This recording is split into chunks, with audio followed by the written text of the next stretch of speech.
నిన్నటి రోజున హైదరాబాద్ నుంచి కోదాడ వస్తున్నటువంటి ఏలూరు వస్తున్నటువంటి బస్సు కోదాడ సూర్యాపేట వద్ద ఘోర రోడ్డు ప్రమాదంలో చాలామంది అయితే మరణించారు.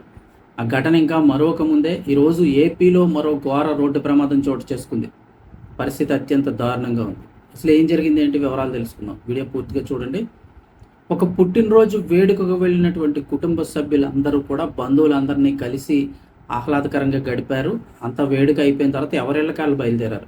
కుటుంబ సభ్యులు కూడా ఇంటికి వచ్చేస్తారు, వెళ్ళిన వారని ఎదురు చూస్తూ ఉన్నారు. ఇంతలో తెల్లవారుజామున వచ్చిన ఒక ఫోన్ కాల్తో అందరూ ఉలిక్కిపడ్డారు. చాలా కుటుంబాల్లో తీవ్ర విషాదాన్ని నింపింది.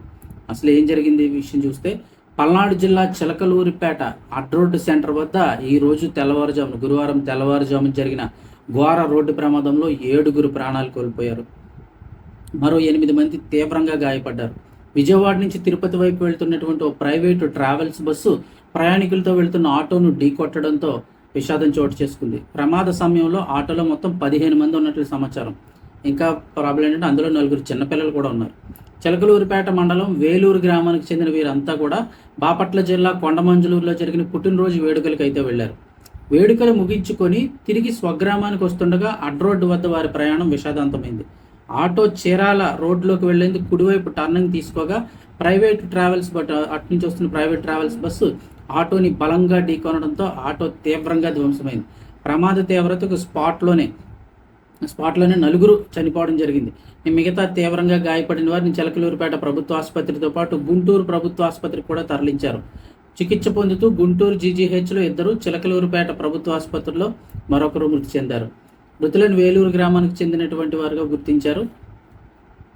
ఇక్కడ ఈ రోడ్లో ఈ అడ్రోడ్డు సెంటర్ మరోసారి ప్రమాదాల చర్చకు కేంద్రంగా మారిందంటున్నారు. పట్టణంలో ప్రధాన బ్లాక్ స్పాట్లో ఇది చాలా కీలకమైన ప్రాంతంగా స్థానికులు చెప్తున్నారు. ఒంగోలు వైపు నుంచి వచ్చే వాహనాలు చిలకలూరుపేట నుంచి పట్టణంతో పాటు కోటప్పకొండ, చీరాల, గుంటూరు వైపుగా వెళ్లేందుకు ఈ ప్రాంతం మీదుగా రాకపోకలు సాగిస్తుంటారు. ఇక్కడ చాలా ప్రమాదాలు అయితే జరుగుతున్నాయని చెప్పేసి వాళ్ళైతే చెప్తూ ఉన్నారు.